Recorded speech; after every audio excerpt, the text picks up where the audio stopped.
buenos días. En nombre del Centro de Capacitación de la Asociación Automotriz del Perú, les damos a todos la más cordial bienvenida el día de hoy a la conferencia gremial Medidas de Alivio Tributario a raíz del COVID-19.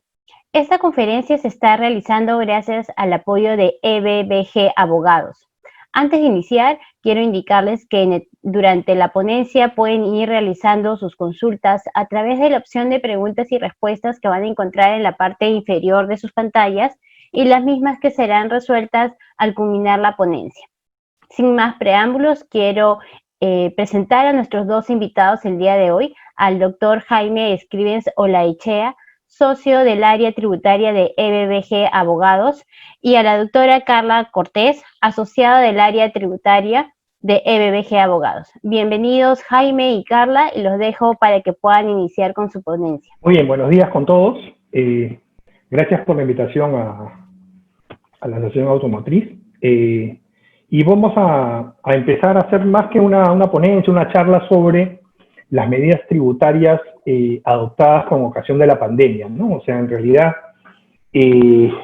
llevamos en el año 75 días de normalidad y 108 días de pandemia, y es a partir del 15 de marzo donde se da una producción inusitada de normas legales, ¿no? Entonces, digamos que en nuestro marco legal, las normas legales más abundantes, a todo nivel, ley, decreto supremo, resoluciones administrativas, digamos, el primer lugar obviamente lo tiene el sector salud, en segundo lugar lo tiene el Ministerio de Trabajo, normas laborales, y digamos que en tercer lugar, en cuanto a normas legales con ocasión de la pandemia, se encuentran las normas tributarias, ¿no?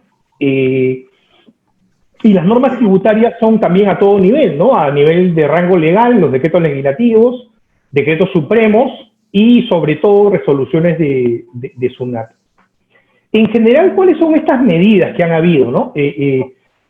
Básicamente son medidas de alivio financiero, ¿no? No hay ningún tipo de exoneración o de dispensa del pago de tributos en las normas que hasta la fecha estamos viendo. Lo que hay son alivio financiero en la medida que, por ejemplo, se ha postergado la exigibilidad y la presentación de las declaraciones en donde se calcula o se determinan los tributos, impuesto a la renta, IGB, se ha postergado, por ejemplo, las normas vinculadas al atraso máximo de libros y registros contables. Lo que ha habido es una postergación en general para aliviar financieramente a los contribuyentes.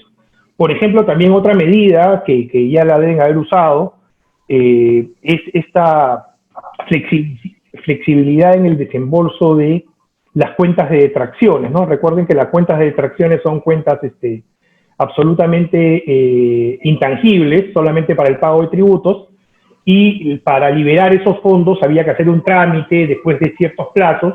Ello también se ha flexibilizado, ¿no? Y un segundo grupo de medidas tributarias que vamos a tratar hoy día están vinculadas un poco a la promoción de la adquisición de bienes de capital para reactivar la economía, ¿no? Básicamente en cuanto a, repito, no al fondo de dispensa de tributos, sino básicamente a la recuperación anticipada de los costos y gastos en las adquisiciones de bienes, básicamente bienes de capital. Entonces, esos son los dos ejes de esta normativa que ha habido en estos 108 días. Debo precisar además que la última normativa, las últimas normas tributarias fueron dadas hacia el 11 de mayo, 12 de mayo, más o menos calculen por el Día de la Madre, que parece que ha pasado hace un siglo, pero han pasado solamente 45 días más o menos, con ocasión de decretos legislativos tributarios que vamos a exponer ahora. Pero ojo que a esa fecha, cuando se expiden los decretos legislativos en virtud de la autorización que le dio el Congreso a la delegación de facultades, en esos momentos la cuarentena terminaba el 26 de mayo, iluso nosotros, y pensábamos que volvíamos a la normalidad. Recién, aparentemente hoy día, volvemos a una normalidad tenebrosa en mi opinión, pero normalidad al fin, en donde quizás las normas caducas las normas emitidas han caducado en cuanto a su aplicación, o sea, siguen vigentes, pero digamos que ya dejan de tener mucho sentido en algunos aspectos y nos tenemos que proponer, y eso lo voy a decir al final, algún tipo de agenda pendiente para la reactivación económica en materia tributaria, ¿no? Entonces, estas medidas, así como en el sector salud, han sido de contención. Contenemos, aplazamos financieramente y tratamos de incentivar la adquisición de bienes de capital. Pero yo creo que debería llegar, y a Dios gracias, ustedes son un gremio que puede tener algún tipo de efecto a nivel de los gremios empresariales, una nueva normativa vinculada básicamente a una reactivación a través de medidas tributarias que sean alentadoras y que promuevan con mucho mayor agresividad y audacia el sector económico, ¿no? Y quizá la primera medida que todos hemos visto es tratar de una formalización tributaria, ¿no? Una agenda pendiente. De acá a unos 8 meses, calculo, los candidatos van a hablar siempre de ampliar la base tributaria, van a maldecir a la SUNAT, pero no nos quedemos con esa agenda que ocurre cada 5 años cuando hay elecciones presidenciales. Lo que debiéramos promover es un movimiento de los gremios para fortalecer estos 108 días o más para otros sectores en donde las actividades económicas se han visto mediadas en unos casos a 0 y otras han bajado 30, 50%, ¿no? O sea, no hay nadie que no haya pasado, digamos, de manera normal económicamente en ninguna empresa los efectos de la pandemia, ¿no? Entonces, dicho esto, yo creo que queda una agenda pendiente. Voy a tocar algunas ideas que hemos estado pensando, digamos, que podrían hacer y que es tarea del sector, de uno de los gremios, de poder incentivar para ayudar a esta reactivación, ¿no?, económica. Entonces, bueno, las medidas tributarias, un poco para describir la agenda, no están definidas solamente en el Perú, ¿no?, sino que en muchos países se han aplicado medidas. Vamos a hacer un pequeño recuento de las medidas que se han tomado, pero básicamente son normas en donde también tienen un carácter financiero, algunas con errores. Recordemos hace 3 semanas los 3 días sin IGB que hubo en Colombia y que generó la mayor aglomeración en todas las tiendas. Algunos son errores, otros son ensayos, pero vamos a ver de manera general los países que han hecho, ¿no?, que el Perú no dista de serlo, ¿no? Luego vamos a hablar de algunas modificaciones en el ámbito general, las suspensiones, la suspensión de la facultad discrecional y el famoso RAF, ¿no?, el régimen de aplazamiento y fraccionamiento de las deudas tributarias. Luego veremos las modificaciones al impuesto a la renta, siempre desde el punto de vista financiero, y la de promoción a la adquisición de bienes de capital en lo que a depreciación se refiere, y en el IGB en lo que al régimen de recuperación anticipada del IGB también se refiere, ¿no? Y luego de ello daré yo algunas ideas que me vienen a la cabeza para promover con otras normas adicionales, ya no normas de contención, sino normas de promoción, a fin de poder tener y regresar a la normalidad económica, ¿no? O sea, aparentemente hoy día empieza la nueva normalidad, tenebrosa, repito, en mi opinión, pero debemos regresar a una reactivación económica, y qué duda cabe que el sector tributario, el área tributaria, la administración tributaria y el Estado tienen una herramienta valiosa para poder reactivarlo, ¿no?, además de otros incentivos y apoyos. Bueno, sin mayor preámbulo, disculpen por este preámbulo un poco largo, voy a pasar a que Carla exponga. Vamos a tratar los temas uno y otro. Carla va a exponer el primer y segundo tema. Adelante, Carla. Buenos días con todos los presentes, los que están asistiendo a esta conferencia virtual. Como bien menciona Jaime, es importante conocer algunas situaciones de nuestra legislación comparada, porque esta nueva normalidad a raíz del COVID ha afectado pues a todo el mundo, y todas las economías están pasando por una fuerte recesión y va a depender en realidad de cómo esté preparado cada economía para poder salir de estas situaciones, ¿no? Entonces, en base a eso, queremos contarles un poquito, sobre todo en países de América, qué cosas se están tomando. En la mayoría de casos, hay disposiciones desde la prórroga para la declaración de impuestos hasta medidas relacionadas a la cuantía tributaria, reducción de intereses, reducción de la tasa de IGB, como ha pasado en Colombia por algunos días, suspensión de los pagos a cuenta, y en general un tema de deducción de gastos a raíz de las diversas donaciones que están efectuando las empresas.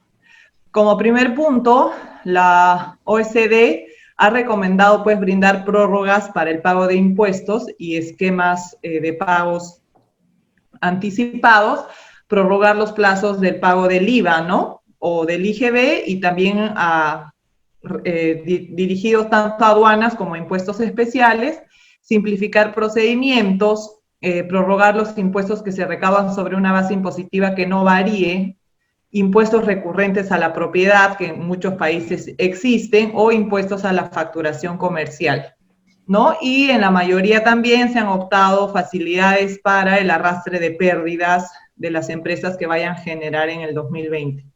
Como algunos ejemplos, dentro de América, vuelvo a repetir, porque estas decisiones se han tomado también en Europa, en Noruega, en Países Bajos. En Estados Unidos se ha postergado hasta el 15 de julio la declaración de los impuestos federales, ¿no? Todos los contribuyentes van a tener este tiempo para poder presentar sus DJs y realizar los pagos sin intereses ni multas.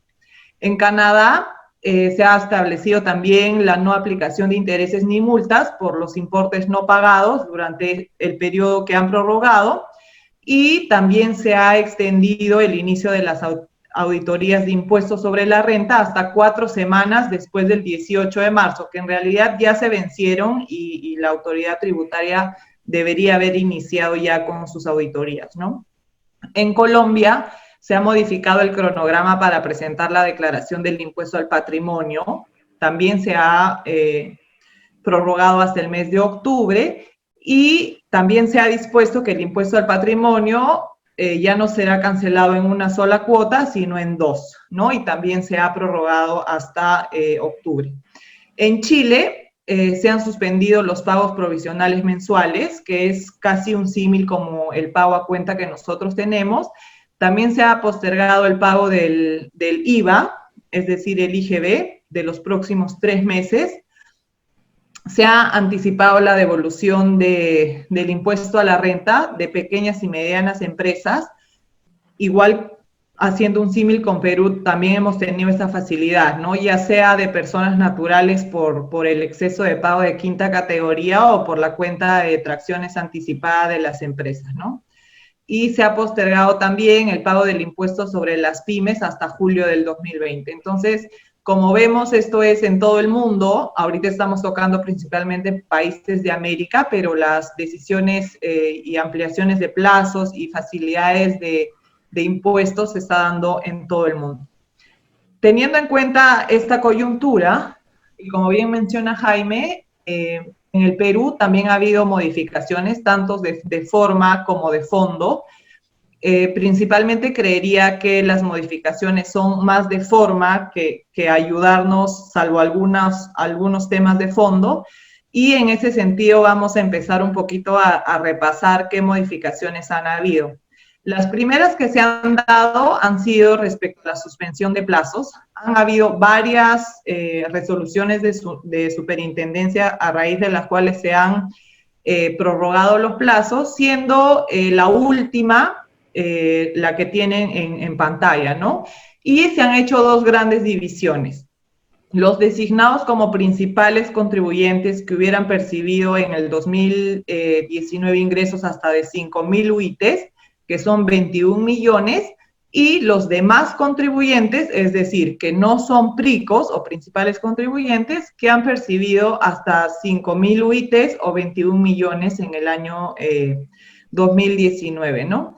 Para los designados como principales contribuyentes y que a su vez hubiesen percibido ingresos hasta de 5.000 UITs, la presentación de la declaración anual del impuesto a la renta ha iniciado de acuerdo a su número de RUC al último dígito el 24 de junio, ¿no? Que ya han venido presentando en estos 6 últimos días recién, ¿no? Y para los demás contribuyentes que también hayan generado ingresos hasta de 5.000 UITs, pero que no son PRICOS, la declaración de acuerdo a su último número de RUC va a iniciar el 21 de julio en adelante, ¿no?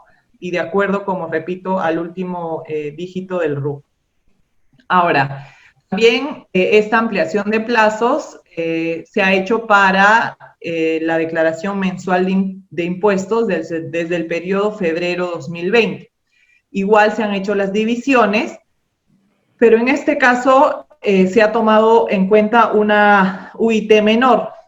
Para los designados como principales contribuyentes que hubieran generado en el ejercicio hasta 2.300 UITs, han debido ya presentar su DJ mensual el 4 de junio del 2020, ¿no? Y para los demás contribuyentes, la declaración de febrero del 2020 inicia el 2 de julio del 2020 en base a su dígito de RUC y así sucesivamente. Ahora, la declaración mensual de impuestos para principales contribuyentes de marzo a junio también ha sido variada. En el slide anterior hemos visto únicamente febrero. Y en base a esto, también se ha hecho esta separación de 2 grandes grupos. Principales contribuyentes hasta 5.000 UITs y los demás contribuyentes que hayan generado hasta 5.000 UITs. En este caso, en este primer cuadro, son los designados como principales contribuyentes que no superaron las 5.000 UITs. La declaración de marzo ha iniciado, según su último número de RUC, el 12 de junio, la de abril el 3 de julio, la de mayo el 14 de julio y la de junio el 5 de agosto. Ahora, es importante mencionar que esto también incluye la declaración y el pago al contado del impuesto temporal a los activos netos. Cabe precisar para las empresas que se encuentren obligadas y estén en el supuesto de hecho de pagar el ITAM, ¿no? Y en este otro slide se muestra la declaración de marzo a junio de los demás contribuyentes que también no superaron las 5.000 UITs, y pues la declaración empieza el 10 de julio, la de marzo, de acuerdo al último número del RUC, y también incluye el pago de los impuestos del ITAM, ¿no? Que es el impuesto temporal a los activos netos. Y en base a esto, pues las empresas están nuevamente haciendo, vamos a decir, la corrida y aplazando un poco el pago de los impuestos por el impacto que han tenido a raíz del COVID, ¿no? Gracias, Carla. Debemos recordar que aquellas empresas, sociedades contribuyentes que han declarado más de 21 millones de soles, digamos, esta norma de aplazamiento no les ha sido aplicable, ¿no? Pero igual existe, pues, hemos pasado 107 días de confinamiento o de inmovilización social, y los demás contribuyentes, los que facturaron más de 21 millones de soles en el 2019, tenían que cumplir con sus obligaciones formales. Y aquí, digamos, se ha establecido una disposición, en mi opinión, muy importante, muy necesaria, ¿no? Recordemos que a nivel de la administración pública, las facultades que tiene la administración pública son absolutamente regladas, ¿no? ¿Qué significa que son absolutamente regladas? En base a este principio que les detallo, que es el principio de legalidad, la administración pública está solamente facultada a hacer lo que la ley le dice que haga. En el caso de los procedimientos sancionadores, lo mismo. Si se detecta una infracción que está prevista en alguna norma legal, la administración no tiene la discrecionalidad de aplicar la sanción, la tiene que aplicar. Por lo menos en los papeles y en la ley del procedimiento administrativo general. Sin embargo, en nuestro código tributario del siglo pasado, año 96, con el código tributario hoy vigente, decreto legislativo 816, se estableció una gran excepción, ¿no?, a nivel de todo el derecho administrativo, que es que la administración tributaria tiene la facultad discrecional de aplicar sanciones. Vale decir, si es que le parece, en realidad no es absolutamente arbitrario, pero tiene que haber algunos procedimientos o normas o algún tipo de informe legal, si le parece, puede establecer que no se aplique sanciones por infracciones que hayan cometido los contribuyentes. Recordemos que hace unos 15 años se establecía una obligación que era la legalización, que ahora está, ¿no?, la legalización del registro de compras, ¿no? Y se establecía que si no estaba legalizado el registro de compras, el contribuyente perdía todo el crédito fiscal. Los que ya peinan canas como yo se acordarán de ese tema, que fue en el 2004, 2005.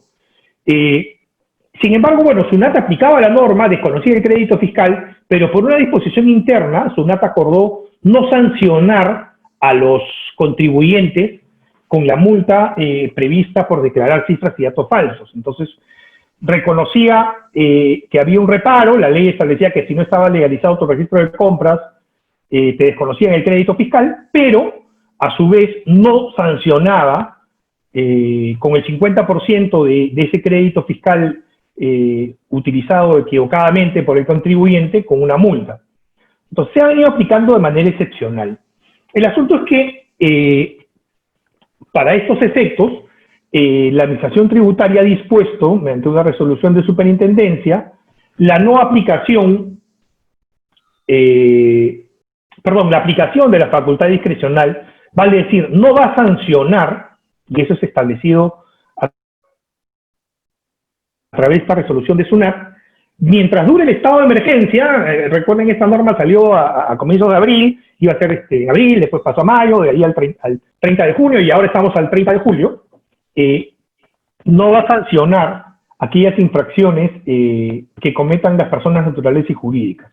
Vale decir, ahí pongo un ejemplo, ¿no? Si no se cumplió con presentar dentro del plazo legal las declaraciones tributarias determinativas, no habría sanción por dicho aspecto, ¿no? Al igual que, imagínense, entiendo que muchas áreas administrativas, dada su función, están realizando teletrabajo y no tienen pues todos los elementos de repente, y podría darse el caso que algún contribuyente que ya presentó o que presente la declaración jurada anual del impuesto a la renta se equivoque, ¿no? Vale decir, no considere o considere de más un gasto o no considere un ingreso, de manera tal que mañana más tarde, en el 2023-24, si es que la SUNAT fiscaliza esa declaración, vale decir, el ejercicio o el mes, si es que encuentra algún reparo, si establece algún reparo en el fondo, en virtud de esta norma, no estaría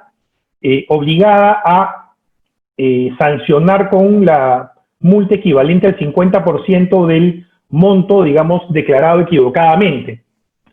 Entonces, digamos, esta es una norma muy relevante porque nos da un margen o un respiro para que la administración tributaria no nos llene de sanciones a raíz de todos los inconvenientes que ha ocasionado esta pandemia, ¿no? Entonces, es muy importante tener esta norma presente. Obviamente, la recomendación, digamos, es que formulen sus declaraciones correctamente, presenten las declaraciones oportunamente, pero en el caso que no ocurra ello, las sanciones no serán aplicadas por parte de la Administración Tributaria en el periodo del estado de emergencia. ¿De acuerdo? Muy bien. Pasemos a la siguiente. Con ocasión de la delegación de facultades que el Congreso otorgó al Poder Ejecutivo, se otorgaron facultades en varios rubros, entre ellos el de un fraccionamiento tributario. Yo, al momento que salió esa ley autoritativa, a finales a mediados de abril, perdón, supuse que era un fraccionamiento de aquellas deudas tributarias que estaban vinculadas a los periodos de la pandemia, vale decir, marzo, abril, mayo, en adelante. Sin embargo, cuando se instaura el Día de la Madre, exactamente me acuerdo, en mayo, este decreto legislativo existe un fraccionamiento general para todas las deudas tributarias administradas por la SUNAT. Recordemos que la administración tributaria, de acuerdo con el Código Tributario, tiene determinados tributos que le son asignados. Así, por ejemplo, no sé, la Municipalidad de Chorrillos administra el impuesto predial de su jurisdicción y la SUNAT administra los tributos nacionales, los impuestos nacionales, y también, por ejemplo, la contribución a salud. No es el acreedor tributario, pero administra la contribución de salud. Entonces también estaría incluidas estas deudas tributarias, ¿no? Y acá lo relevante es que el ámbito de aplicación son todas las deudas tributarias exigibles a la fecha del acogimiento. Vamos a ver que la fecha del acogimiento se ha postergado ahora para el 30 de septiembre. ¿Qué son todas las deudas tributarias exigibles? Son todas aquellas deudas tributarias no solamente ocasionadas durante la pandemia, sino antes, en todos los periodos no prescritos que el contribuyente adeude. Entonces, se ha extendido, digamos, este beneficio del fraccionamiento general, este es un fraccionamiento general, a deudas tributarias prepandemia, vale decir, todas las deudas tributarias exigibles, y son exigibles aquellas deudas tributarias no prescritas que el deudor tributario adeude o que la administración tributaria detecte como deuda tributaria en caso de una fiscalización. Entonces, sorprendentemente, digamos, este fraccionamiento es bastante ambicioso en cuanto al beneficio al contribuyente. Después le voy a decir cuál es el beneficio más relevante, porque puede incluir aquellas deudas tributarias, aquellas contingencias reveladas que saben que existe y que si es que viene SUNAT les va a aplicar, les va a determinar deuda y les va a aplicar la multa, que ustedes podrían encontrar y acogerlo al fraccionamiento, ¿no? Entonces, una recomendación, antes de entrar a los detalles de este fraccionamiento, sería hacer una revisión de todos los periodos no prescritos de los tributos internos, impuesto a la renta, IGB y TAN, para que si existe alguna contingencia, algún tributo no pagado, algún monto que se nos pasó, no esperar a que llegue la administración tributaria, sino rectificar esas declaraciones y acogerlas al RAF. Cuando hablo de RAF, me refiero al régimen de aplazamiento y fraccionamiento de la deuda tributaria. Es una buena oportunidad para hacerlo porque, recordemos que todos hemos estado en cuarentena, incluyendo la SUNAT, ¿no? Y si es que se han proyectado, se ha establecido que el flujo de 12 puntos del producto del PBI, que son más de 120.000 millones de soles, se están gastando, no se han gastado todo, pero se proyecta gastar, eso proviene de otro lado distinto que sea de la administración tributaria y los tributos que ha venido recaudando, ¿no? Entre comillas, fondo de contingencia, o en términos coloquiales, el guardado que tiene el Estado, ya se está acabando, y la cuarentena para SUNAT va a terminar pronto, y va a salir a fiscalizar, ¿no? Entonces, ¿y qué va a fiscalizar? Yo no creo que vaya a fiscalizar el ejercicio 2020, porque va a ser un ejercicio en donde no van a haber grandes ingresos, ni grandes utilidades, ni grandes ventas. Lo que va a fiscalizar son los ejercicios no prescritos, 19, 18, 17, 16, en donde podrían haber nuevas formas de recaudación tributaria para la administración tributaria, que va a salir, en mi opinión, sedienta de fiscalizar. Entonces, yo creo que es una buena oportunidad en estas épocas para hacer una propia revisión tributaria de aquellas contingencias que ustedes sepan o que sean auditadas internamente por ustedes mismos, de manera tal que puedan acoger esas nuevas contingencias y cuando venga una fiscalización de SUNAT no los agarre mal parados de aquí en un futuro, ¿no?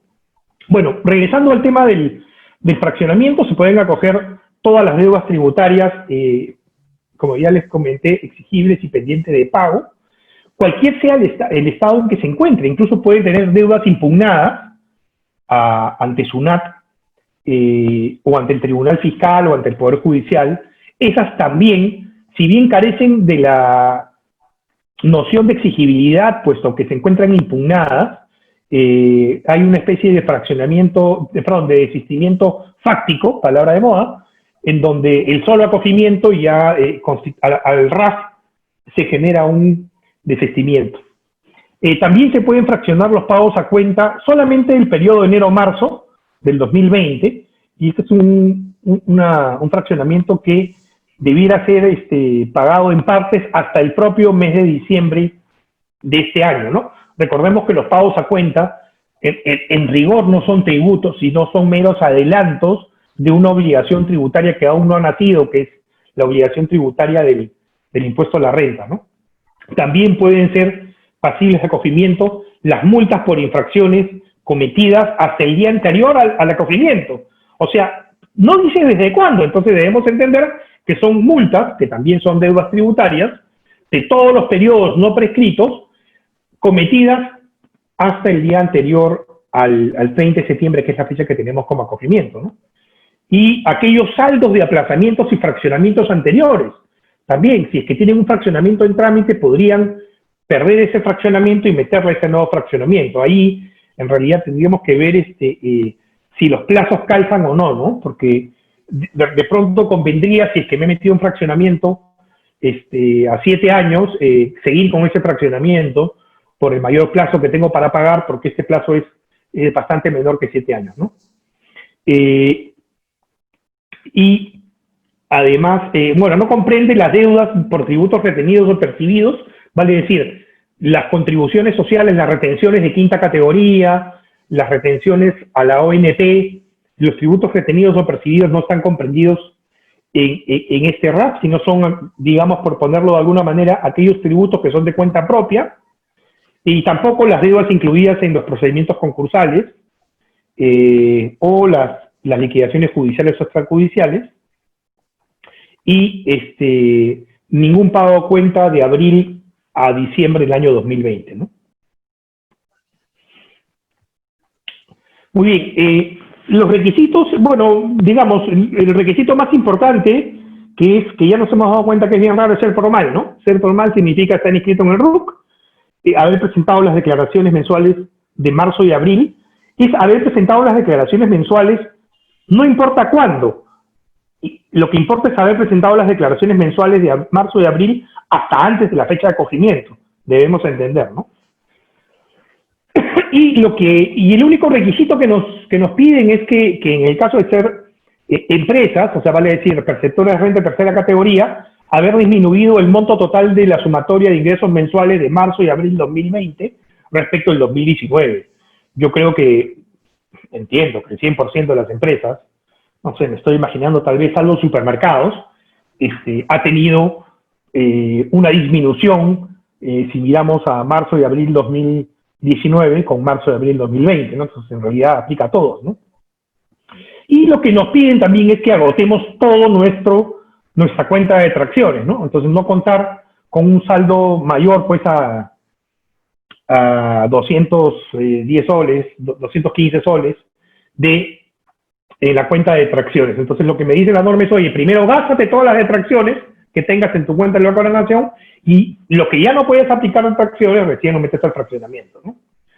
Y hay que presentar las declaraciones respecto a las deudas tributarias respecto a las cuales se solicita un acogimiento, y acá iba mi punto, ¿no? En esta recomendación que les he dado de subsanar o de hacer una introspección, una auditoría primera de los periodos no prescritos, tendrían que presentar las declaraciones juradas rectificatorias, ¿no? Ahí donde mi impuesto a la renta del año 2017 decía como 100 de deuda, y ahora luego de la revisión es 110, presentaría mi declaración rectificatoria por los 10, y esos 10 sería deuda exigible, estoy hablando de antes del 30 de septiembre de este año, y esos 10 los podría fraccionar o aplazar en el periodo previsto en la norma, ¿no? Eso es muy importante. Y aquellas resoluciones de determinación o cuotas del RUS también pueden ser materia de fraccionamiento, ¿no? En algunos casos, dependiendo del monto, hay que formalizar una garantía en la forma que establecerá SUNAT mediante resolución de superintendencia que como es usual en el Estado peruano, luego de un mes y medio a la fecha no se ha promulgado. Hay que esperar cuáles son las garantías que se requieren, la forma y condiciones para su presentación. Estemos atentos a esta resolución de SUNAT. Ahora, digamos, los plazos son de aplazamiento, vale decir, no pagar nada hasta 6 meses, vale decir, si el acogimiento es hasta el 30 de septiembre, tengo todo el periodo de octubre, noviembre, diciembre, enero, febrero y marzo de aplazamiento, recién pagaría en abril la deuda, o también puedo aplazar y fraccionar, vale decir, no pagar hasta abril y en abril empezar a pagar fraccionadamente por 30 meses. Y la otra alternativa, estas son opciones alternativas, fraccionar 36 meses, vale decir, empezar en el periodo octubre 2020, ya que el fraccionamiento se cierra el 30 de septiembre, hasta 3 años. Y aquí veía el punto, pues, de que si es que tienen ustedes fraccionamientos particulares al amparo del artículo 36, que pueden ser hasta 7 años, ¿no? Entonces, en algunos casos ya tendría que verle a digamos, el ojo del gerente financiero en verificar cuál fraccionamiento les conviene. Digamos que la conveniencia de este fraccionamiento está en la tasa, ¿no? Recordemos que la tasa del fraccionamiento usual es el 80% de la TIM, ¿no? Vale decir, de la tasa de interés moratorio. La tasa de interés moratorio hoy día es 12% al año, ha sido bajada en el mes de marzo, 12% al año. Entonces, si ustedes se acogen un fraccionamiento de los normales, del artículo 36, la tasa de interés es el 80%, vale decir 9.6%. En este caso, la tasa de interés es el 40% de la TIM, ¿no? Vale decir, no llega al 5%. Y aquí también es importante también tener el ojo del gerente financiero, ¿no? Porque si es que han aplicado el Reactiva 1 y quieren aplicar al Reactiva 2, recordemos que la tasa del Reactiva 2 oscila entre 2 y 2,5% y la tasa de este fraccionamiento es 4.8%, ¿no? Entonces, si es que le sobra algún flujo de este Reactiva, yo recomendaría simplemente por sentido común y digamos, previa conversación con el gerente financiero, pagar, digamos, con el Reactiva por ser una menor tasa de interés y por tener un año de gracia. Aquello que no sea aplicable al Reactiva, la tasa sí es nunca antes vista, que es el 40% de la TIM, ¿no? Recordemos que es el doble, es en los casos de fraccionamientos particulares. Ojo que también ustedes, de acuerdo con nuestra legislación tributaria, pueden pedir un fraccionamiento y un refinanciamiento a la vez. Entonces pueden estar ustedes con ambos fraccionamientos en curso y deciden tener ese tercer fraccionamiento general, ¿no? Entonces hay muchas opciones, digamos, para jugar y acogerse a este fraccionamiento, siempre bajo la óptica, repito, de financieramente cuál opción conviene más, ¿no? A mí me hubiera gustado que el plazo del fraccionamiento sea mayor, ¿no? También debemos recordar que algo muy raro cuando salió este decreto legislativo fue que en una disposición complementaria se establecía que el plazo era el 31 de agosto de acogimiento. Y en una disposición complementaria se estableció que mediante decreto supremo se podía postergar el plazo. Entonces, ya si ponían que mediante decreto supremo se podía postergar, lo más probable es que se postergue, ¿no? Y eso ocurrió hace un par de semanas. El reglamento del RAF ha establecido la postergación al 30 de septiembre y no nos sorprenda que pueda existir alguna postergación adicional mediante decreto supremo, que solamente lo emite el Ministerio de Economía y Finanzas, como todo decreto supremo tributario. Entonces, estemos atentos a la postergación. Es una buena medida. Tal vez hubiera sido mejor tener un fraccionamiento a un mayor plazo y con un periodo de gracia, ¿no? Pero recordemos que esta norma fue emitida el 11 de mayo, cuando salíamos, se supone, la normalidad el 26 de mayo, ¿no? Y no hoy día que estamos 1 de julio. Entonces, esta es una tarea pendiente para modificar, ¿no? Modificar este fraccionamiento y emplazamiento, sobre todo en cuanto al plazo del fraccionamiento y sobre todo otorgar un periodo de gracia. Y no estamos pidiendo mucho porque la reactiva otorga un periodo de gracia de 12 meses y otorga un plazo de 3 años, ¿no? Podríamos asemejar esto al reactiva, ¿no? El reactiva y tiene una tasa menor, entonces yo haría una tasa menor como reactiva y un periodo de gracia porque las empresas están muy golpeadas, ¿no? Muy bien, vamos al siguiente. Como yo les comentaba, hay un desistimiento fáctico en nuestro ordenamiento legal. Si yo tengo impugnadas deudas tributarias en SUNAT o en el Tribunal Fiscal o en el Poder Judicial, el desistimiento tiene que ser expreso y bajo una formalidad que tiene que ser a través de una certificación notarial o de un fedatario de la administración.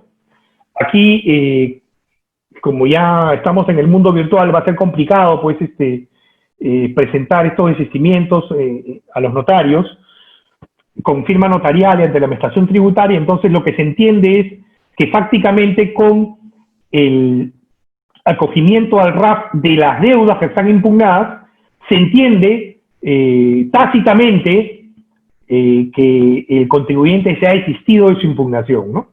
Y obviamente se suspende la cobranza coactiva en cuanto se solicite el acogimiento al RAF, ¿no? Ya el ejecutor coactivo deja de continuar con la cobranza coactiva, ¿no? Y también lo que es evidente en todo fraccionamiento es el acogimiento al RAF, es una declaración de buena voluntad del contribuyente, pero queda expedito el derecho de la administración tributaria de verificar vía fiscalización las deudas tributarias acogidas al RAF, ¿no? El plazo, como ya les comenté, es hasta el 30 de septiembre y puede ser ampliado por decreto supremo. Yo creo que va a ser ampliado, estemos atentos a ello. Y la resolución de superintendencia que aprueba los PDT, se establece las garantías, aún no ha sido expedida, ¿no? Entonces, bueno, en realidad estamos a 90 días del acogimiento y, digamos, estamos a un plazo prudencial. Yo entiendo que tenemos todo el mes de julio y mediados de agosto para que la administración tributaria expida su resolución, reglamentando y, digamos, dictando el formulario virtual a través del cual se va a establecer. Y no nos sorprenda de que esto se postergue hasta el 31 de octubre o noviembre, incluso hasta el 31 de diciembre, ¿no? Porque hay bastante deudas tributarias por fraccionar, ¿no? Incluso las que tenemos en curso y las anteriores. Muy bien. Dentro del alivio financiero, ya les comenté hace unos momentos que el impuesto a la renta en realidad es un impuesto anual, ¿no? Entonces, en teoría uno debería pagar pues el impuesto a la renta al momento en que sepa cuál fue su renta y tiene 90 días para calcularla y a fines de marzo, comienzo de abril, en un mundo prepandemia, uno debería pagar el impuesto. Sin embargo, ya hace más de año 92 se establecieron los pagos a cuenta, ¿no? Y los pagos a cuenta no son tributos, sino son adelantos mensuales en función de los ingresos que el contribuyente recibe cada mes sobre la base de ciertos ratios de ingreso y utilidad del ejercicio anterior, ¿no? Entonces, estos pagos a cuenta son adelantos financieros que en el mundo prepandemia eran obligatorios, ¿no? Y tan obligatorios que su omisión a los pagos generaba una infracción del 50% del pago a cuenta emitida, ¿no? ¿Qué cosa se ha hecho? Se ha hecho simplemente la modificación de los pagos a cuenta. Básicamente, la suspensión de los pagos a cuenta.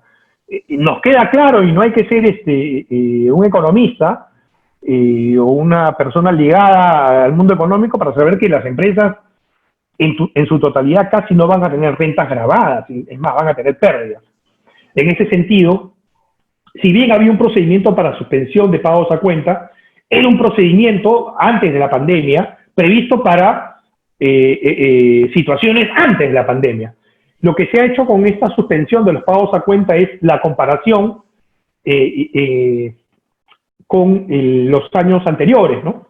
Entonces, si por los meses de abril y julio, si es que yo tenía una disminución de mayor al 30% comparado con el año anterior en mis ventas, se suspendía completamente el pago a cuenta.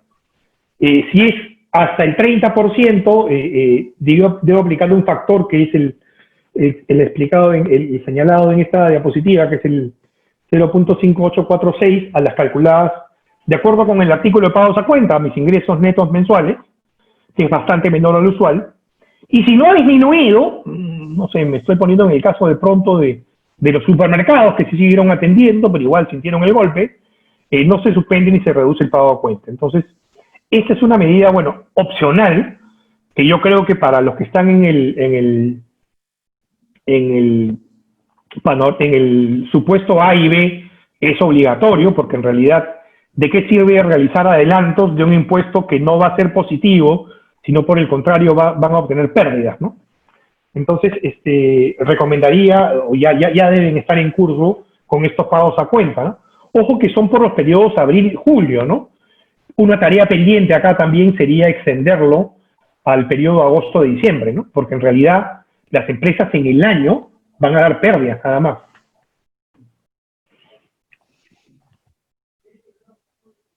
Muy bien. Y este siguiente cuadro son aquellas empresas nuevas, ¿no? Que no han tenido ingresos netos para comparar. Se aplican las reglas especiales, ¿no? Si no han tenido ingresos de abril a julio de 2019, si no tuvieron ingresos en el año 2019 han sido nuevas, y sin ingresos en los meses de enero y febrero, ¿no? En ambos casos, que no creo que sea el caso de vuestros asociados, se aplican lo señalado en la norma y siempre se trata de reducir el pago a cuenta del impuesto a la renta. Esa norma es muy relevante, ¿no? Y está vinculada al arrastre de pérdidas. ¿Qué cosa es el arrastre de pérdidas? Primero entendamos, ¿no? El arrastre de pérdidas no es otra cosa que el reconocimiento o la compensación de aquellos, de las pérdidas generadas en ejercicios anteriores y que pueden ser compensadas.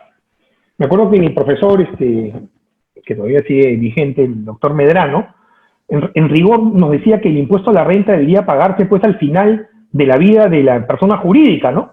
Vale decir, con todos los activos y pasivos que ha tenido, pero que el Estado las ha decidido segmentar año a año, ¿no? Por un flujo de ingresos para el fisco.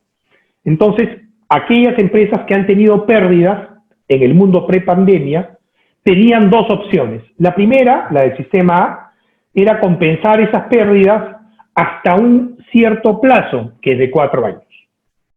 Estoy hablando del mundo prepandemia. Y el otro sistema, que era el B, era compensar las pérdidas sin plazo, pero solamente con el 50% de las ganancias de los ejercicios procedentes. Vale decir, si yo en el ejercicio opté por el sistema B, en el ejercicio 2020 tengo una utilidad de 80, solamente podía compensar con mis pérdidas del año 2012, 40 y 40 pagarlas de mi bolsillo.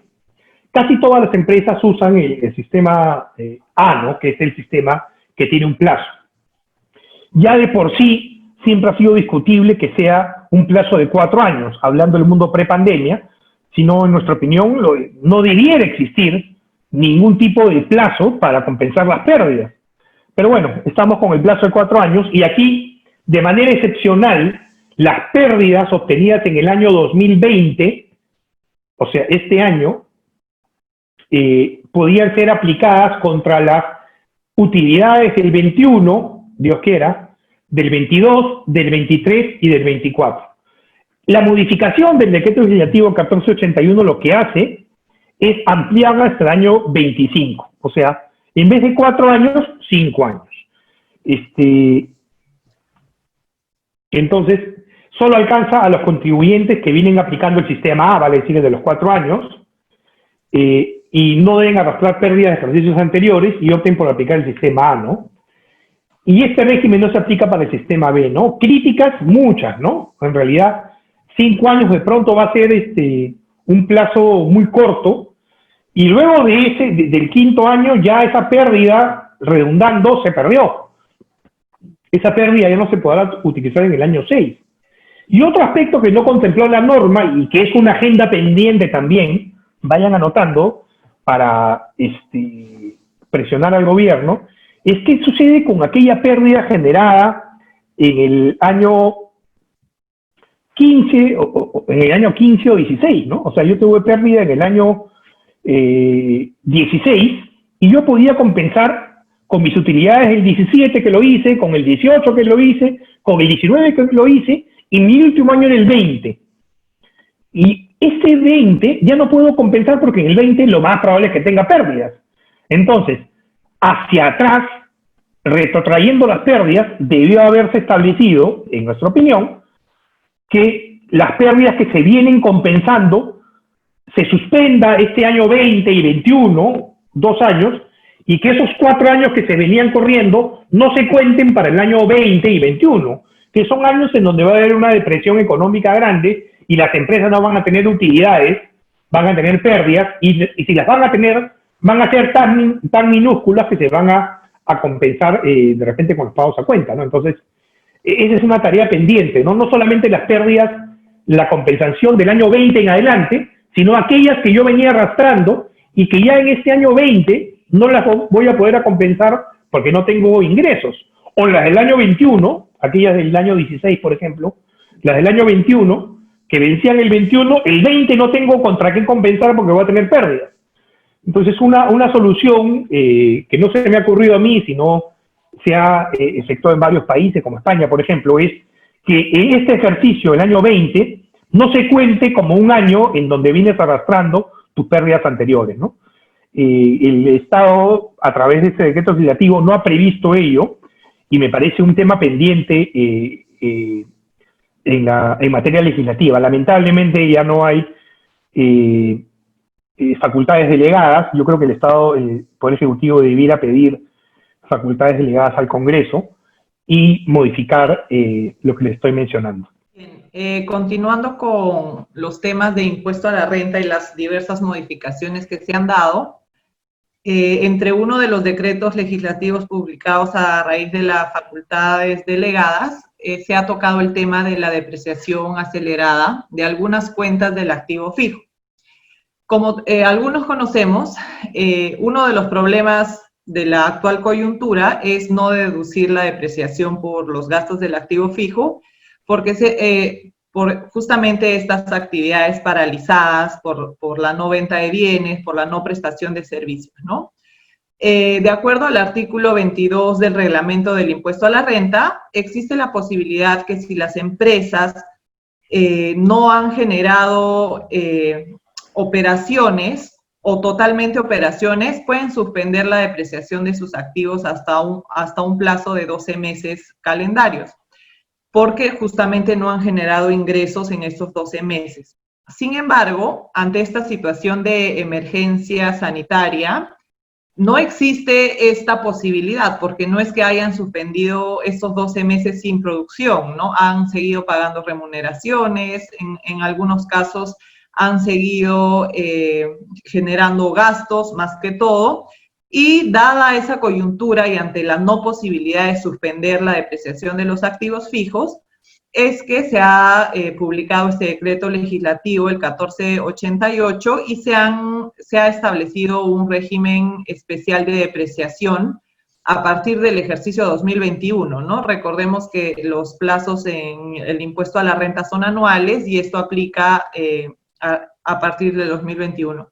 En ese sentido, respecto a edificios y construcciones, se ha pasado de una tasa de depreciación de 5% anual a una tasa del 20%, siempre y cuando se cumplan determinados requisitos y condiciones, ¿no? Entre estos es la construcción se hubiera iniciado a partir del 1 de enero del 2020, y para esto se ha precisado que se entiende como inicio de la construcción el momento en que se obtenga la licencia de edificación u otro documento que establezca el reglamento. La segunda condición es que hasta el 31 de diciembre del 2022 la construcción tuviera un avance de obra de por lo menos el 80%. Cumpliendo estas dos condiciones, porque no es una u otra, sino son las dos, entonces las empresas, en este caso constructoras, van a poder tomar la tasa del 20%, ¿no?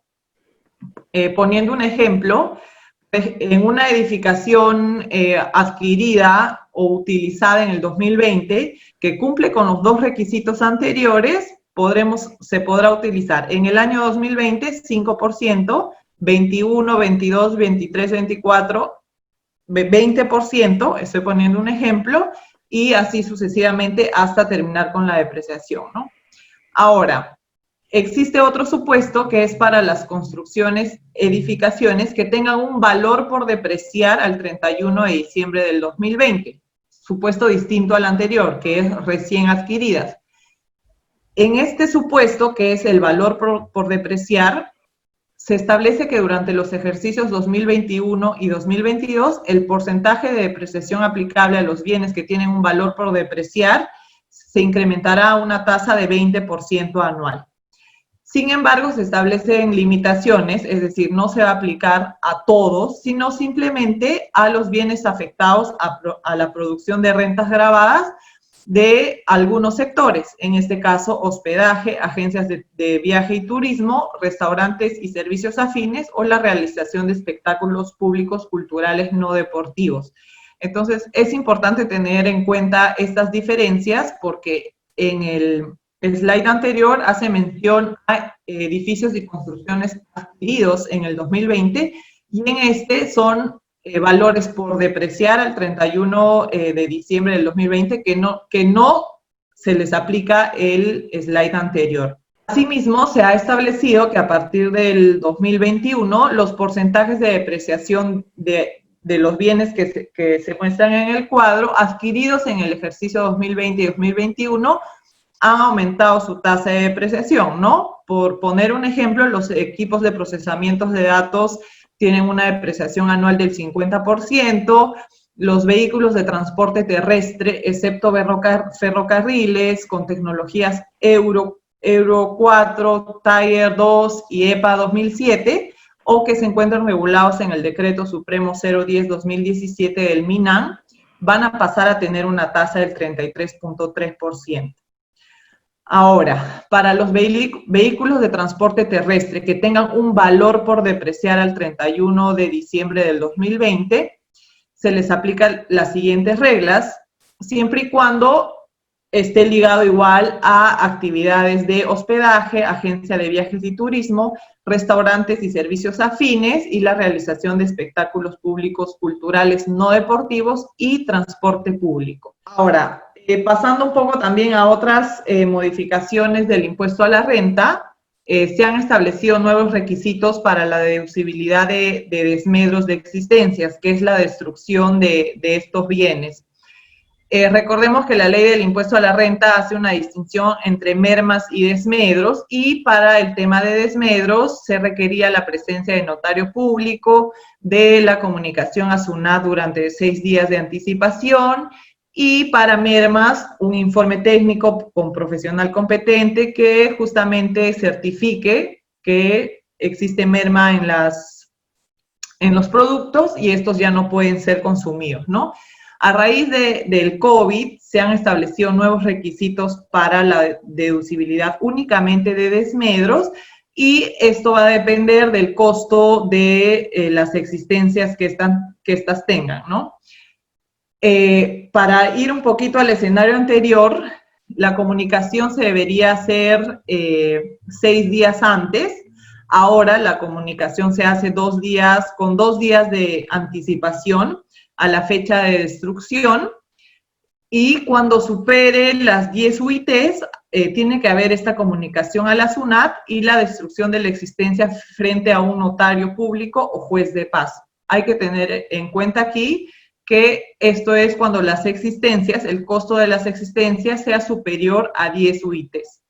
Hasta las 10 UITs únicamente tiene que haber la comunicación a la SUNAT, que es 2 días anteriores a la fecha de destrucción del bien, y un informe que debe contener, entre otros requisitos, la identificación y cantidad del costo de las existencias, el lugar y la fecha de la destrucción, el motivo de la destrucción y el sustento técnico que acredite la calidad inutilizable de las existencias. Sobre este punto, es importante señalar que esta norma, este decreto legislativo, no ha establecido qué debemos entender por informe o quién lo debe emitir. Sin embargo, cuando hacemos una comparación con el informe de mermas, este establece que tiene que ser por profesional competente, ligado, vamos a decir, al expertise o al funcionamiento de los equipos, y este certifique, ¿no? Entonces consideramos que el informe debe ir en la misma línea y con los mismos requerimientos del informe de mermas. Ahora, eso es en cuanto a impuesto a la renta, son los aspectos generales que ha mencionado tanto Jaime como quien habla. Sin embargo, en el impuesto general a las ventas también han habido modificaciones para un poco sobrellevar esta situación de las empresas, ¿no? Principalmente en el impuesto general a las ventas se ha prorrogado la recuperación anticipada del IGB por adquisición de bienes de capital. Entonces, a raíz de este decreto legislativo 1467, se ha ampliado el plazo de vigencia de este régimen y se ha ampliado el ámbito de aplicación. Antes no se aplicaba a las pequeñas y medianas empresas y ahora sí, ¿no? Este régimen de recuperación anticipada del IGB permite la devolución del crédito fiscal generado en las importaciones y o adquisiciones de bienes de capital nuevos que no ha sido agotado en un periodo de 3 meses consecutivos luego de la anotación en el registro de compras. Entonces, como mencioné hace un momento, se han hecho dos cambios fundamentales, ¿no? La ampliación de la vigencia, ahora, a raíz de este decreto 1467, va a estar vigente a partir del 18 de julio, los contribuyentes cuyos ingresos anuales sean mayores a 300 UITs y hasta las 2.300 UITs y se encuentren acogidos al MIPE tributario van a poder acceder a esta recuperación anticipada del IGB, ¿no? Situación que estaba limitada antes y que únicamente aplicaba a empresas diferentes a las del MIPE tributario. Respecto a la ampliación del plazo, a raíz de este decreto legislativo 1463, se ha ampliado hasta el 31 de diciembre del 2021, ¿no? Para acceder a esta recuperación anticipada del IGB. Dentro de los principales requisitos está encontrarse en el REMIPE tributario o en el régimen general del impuesto a la renta. Recordemos que para estar en el régimen tributario no solamente es en SUNAT, sino también a nivel laboral hay que tener registro del MIPE tributario y tener ahí inscritos los trabajadores. Estar inscrito en el RUC, evidentemente, y cumplir con las condiciones de forma, ¿no?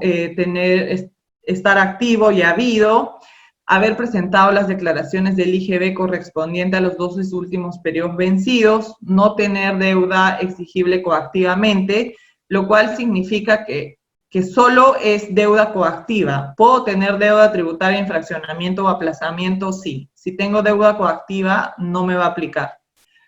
Y llevar de manera electrónica el registro de compras y el registro de ingresos, ¿no? Entonces, esto es un alivio porque permite a las MIPES que antes, como mencioné, no estaban dentro del ámbito de aplicación, poder recuperar este IGB por la compra o importación de los bienes de capital nuevos, ¿no? Ahora, dentro de los bienes que se pueden acoger a esta recuperación anticipada del IGB, las condiciones que tienen que tener es que sean adquiridos y importados por ser destinados exclusivamente a operaciones grabadas con el IGB, no hayan sido utilizados en ninguna actividad previamente, ¿no? Por eso es la recuperación anticipada de bienes de capital nuevos, y estén clasificados dentro de alguno de los siguientes puntos que voy a mencionar. Bienes de capital para la construcción semielaborados o elaborados, máquinas y herramientas y material de transporte y tracción, bienes de capital para la industria y equipos de transporte, dentro de los cuales en los códigos 910, 920 y 930 están las partes y accesorios de equipos de transporte, equipos rodantes de transporte y equipos fijos de transporte, ¿no? Habría que revisar qué encontramos dentro de cada punto para ver si encaja dentro de los códigos 910, 920 y 930. Bueno, en realidad es un poco esto, ponerlos al tanto de todos los cambios tributarios que han habido, y estamos abiertos a cualquier pregunta que puedan tener. Yo quería agregar, digamos, en esta charla, alguna agenda pendiente que podríamos promover a nivel del gremio, o si tienen algún amigo congresista sería ideal tener, ¿no? O sea, a nivel legal, por ejemplo, a nivel de leyes o de decretos legislativos, subsanar el tema de las pérdidas, vale decir las pérdidas retrotraídas, las pérdidas generadas en ejercicios anteriores. Yo creo que debiera suspenderse por este año la declaración y pago del ITAN, ¿no? Y por el próximo también, ¿no? Porque es una carga financiera, es un tributo, bueno, en mi opinión, absolutamente inconstitucional, porque en realidad es un tributo que se devuelve, es un préstamo que le hace las empresas al fisco, y en estos momentos lo que más necesitamos es, las empresas son, tener un mayor flujo de caja, ¿no? Lo que primero que se ha afectado en las empresas es la caja, y una manera de preservarlo es repensar o suspender el ITAN, ¿no? Y otro aspecto, por ejemplo, con esta eliminación o con esta ruptura de la cadena de pagos, es permitir ya no solamente la provisión, sino el castigo directo de algunas deudas incobrables, ¿no? En el caso de, no sé, de arrendamientos o de cualquier deuda comercial, ¿no? Flexibilizar la provisión de cobranza dudosa e incluso llegar hasta el castigo automático de estas deudas, ¿no? Ese es un tercer punto a nivel legal, ¿no? Otro punto a nivel legal es el devengo tributario, ¿no? Puede darse el caso de que un contribuyente haya pagado por adelantado, por ejemplo, arrendamientos, que es un sector sumamente deprimido, y que solamente podría deducir los arrendamientos del siguiente ejercicio en el siguiente ejercicio. Entonces, podría darse un alivio financiero, permitiéndose de manera excepcional que en este ejercicio se pueda deducir, digamos, estos pagos adelantados, ¿no? Luego, también se debiera permitir a nivel legal, en el caso de negocios en el exterior, traer la pérdida de fuente extranjera al Perú y compensarla, ¿no? De hecho, en negocios globales, la pérdida, conforme a nuestro ordenamiento legal, generada en el exterior no puede ser compensada con las rentas de fuente peruana. Entonces, podríamos establecer una modificación en ese sentido, ¿no? Y a nivel de SUNAT, yo creo que es momento de aliviar la caja un poco y repensar el tema del régimen de retenciones, el régimen de percepciones y el régimen de detracciones, ¿no? No vendría mal, digamos, creo yo, para aliviar la caja, una suspensión de estos regímenes administrativos que no hacen otra cosa que adelantar pagos tributarios a la SUNAT, ¿no? En detrimento de la caja de las empresas. En ese sentido, la propia SUNAT, porque eso está a nivel de resolución de SUNAT, podría suspender la aplicación durante este ejercicio, por lo menos, de estos regímenes de detracciones, percepciones y retenciones con la facultad de aliviar la caja, ¿no? Y me estaba olvidando de otro a nivel legal, ¿no? Digamos, lo que más ha sufrido el Perú es, uno de los sufrimientos mayores es el desempleo, ¿no? Ya tenemos una norma en donde se promociona, por ejemplo, el empleo de personas con discapacidad, ¿no?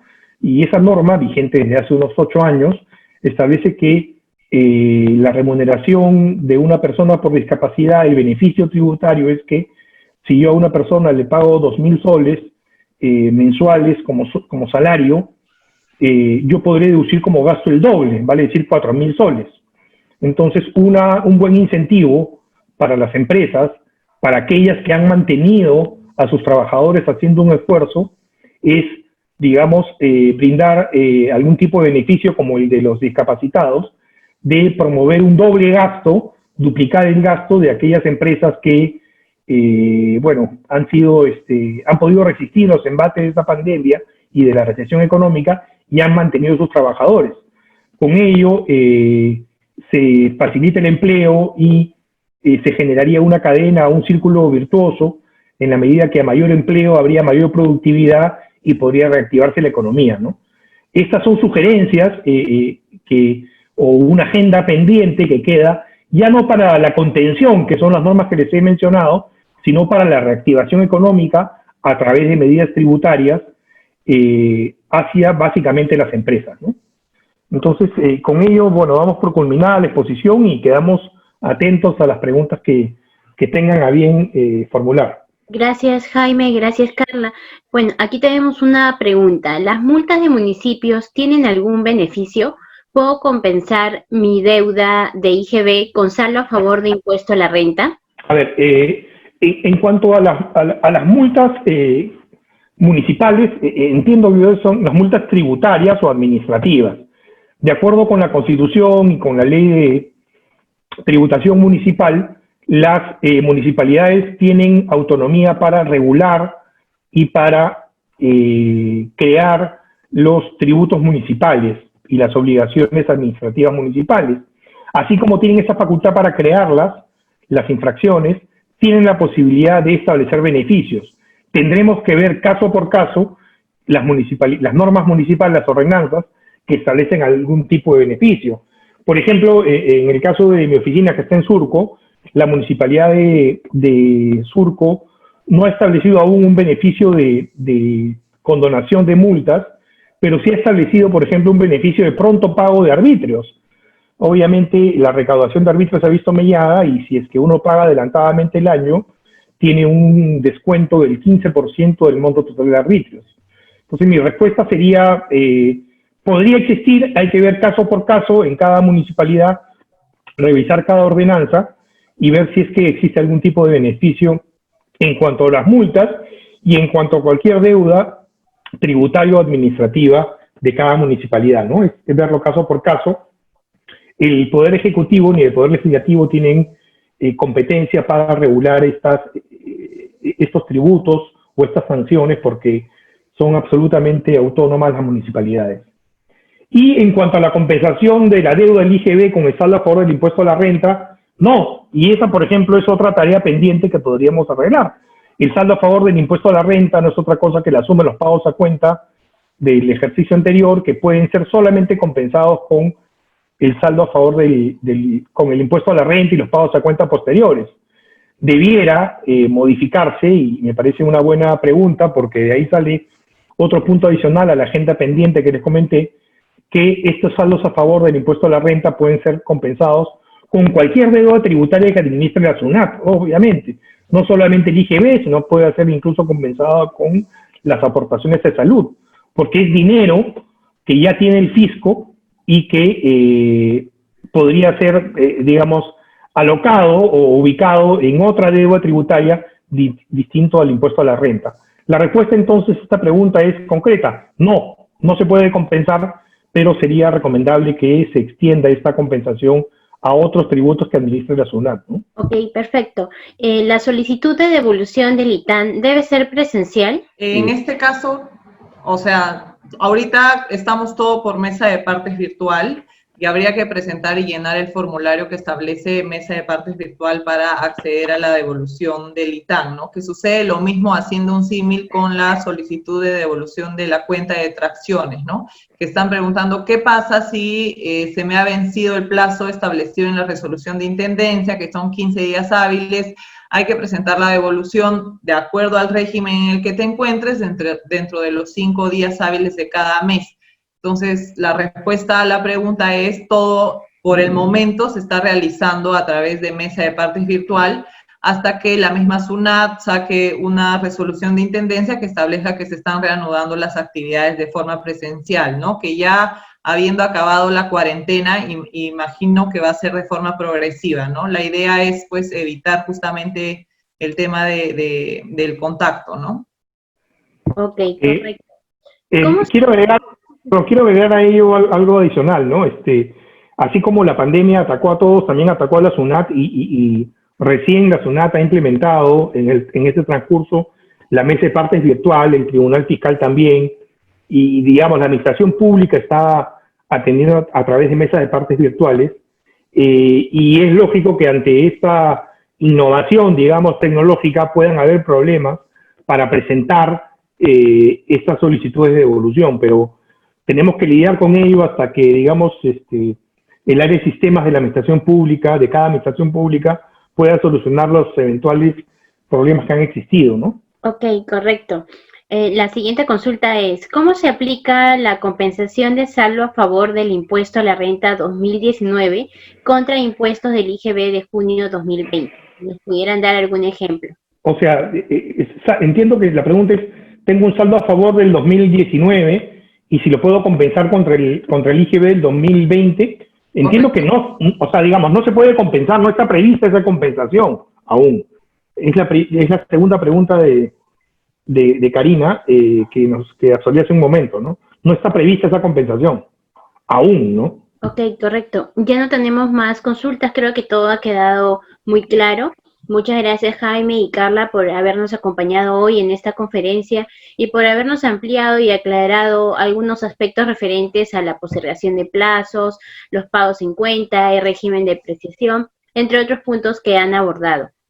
Y antes de terminar, quiero cederle el pase a Alberto Morizaki, gerente de estudios económicos de la Asociación Automotriz del Perú, quien nos dará algunos comentarios al respecto de este tema y clausurará la conferencia. Buenos días, Alberto. Buenos días con todos. Muchas gracias Carla y Jaime por la excelente explicación y exposición que han hecho el día de hoy para todos nuestros asociados. Es un tema sumamente relevante para las empresas y sobre todo para las empresas de nuestro sector, que han sido fuertemente golpeadas en estos meses de cuarentena, en donde la actividad prácticamente ha estado paralizada y las cifras así lo demuestran, ¿no? Y es un tema relevante en la coyuntura actual, sobre todo pues considerando que en la coyuntura actual del COVID-2019 la economía mundial está pasando por la crisis más severa quizás desde la Gran Depresión, ¿no? De la década de 1930, ¿no? Y el Perú enfrenta pues choques externos e internos en esa coyuntura, ¿no? Externos por la caída de precios de materias primas, la salida de capitales, y por el lado interno, pues una cuarentena que hemos tenido obligatoria y extensa, que ha generado pues la paralización de gran parte de la actividad económica, ¿no? Y en esa coyuntura, recientemente el Fondo Monetario, por ejemplo, ha sacado cifras de que la región América Latina va a caer el 2020 más de 9%, pero si uno ve por país, es muy heterogéneo. Perú es el país que más va a caer en el 2020, una caída cercana al 14%, básicamente por el periodo largo y fuerte y estricto de confinamiento que hemos tenido, que de alguna manera pues atenuó y eclipsó todo lo que habíamos avanzado en los últimos 20 años, ¿no? Para el 2021, si bien el fondo estima pues un rebote de 6.5% y va a ser el rebote de alguna manera la cifra más alta dentro de los países de la región, hay riesgos de por medio, ¿no? Básicamente sobre la evolución futura de la enfermedad, qué puede pasar y las medidas de restricción que puedan tomar los gobiernos y el gobierno peruano, la efectividad de las medidas o las políticas económicas que ustedes han nombrado, muchas políticas que ha tomado el gobierno en el tema fiscal, en el tema monetario ya las tomó. Ahí ya no hay mucho espacio de parte del gobierno en el tema de la política monetaria, que es un instrumento o un brazo que tiene el gobierno para impulsar el crecimiento de la economía. Por ahí ya no hay mucho espacio, más ahora el espacio está por el lado fiscal y el tema tributario es sumamente importante. Entonces hay que ver qué tan efectivas son las políticas que ya tomó el gobierno, que muchas de ustedes ya la nombraron acá, y cuáles las que puede tomar hacia adelante, ¿no? Incluso hay una agenda pendiente que la AP tiene que trabajar justamente para impulsar la reactivación, esta segunda etapa de reactivación del sector, ¿no? Ya el tema de contención, ahora viene la parte de reactivación, ¿no? También va a depender pues de la dinámica de la economía mundial y básicamente también en qué estado van a quedar las empresas del sector real y del sector financiero luego de todo este escenario, ¿no? En ese contexto, el Consejo Fiscal, que es una entidad autónoma del sector público y que analiza y hace seguimientos a las políticas fiscales, por ejemplo, hace poco acaba de estimar que el déficit primario, que estaba en 0.2% al cierre del 2019, posiblemente se vaya entre 5 y 10% en el 2020, ¿no? y que incluso la deuda pública como porcentaje del Producto Bruto Interno, que al cierre de 2019 estábamos por debajo del 27%, dentro de la meta o regla fiscal que tiene el gobierno, que debe ser menor al 30%, posiblemente se vaya hasta 40% en el 2020, ¿no? Entonces, ese análisis nos demuestra, pues, que tiene que haber una reforma fiscal que de alguna manera eleve significativamente los ingresos y genere una mayor eficiencia en el gasto del gobierno, ¿no?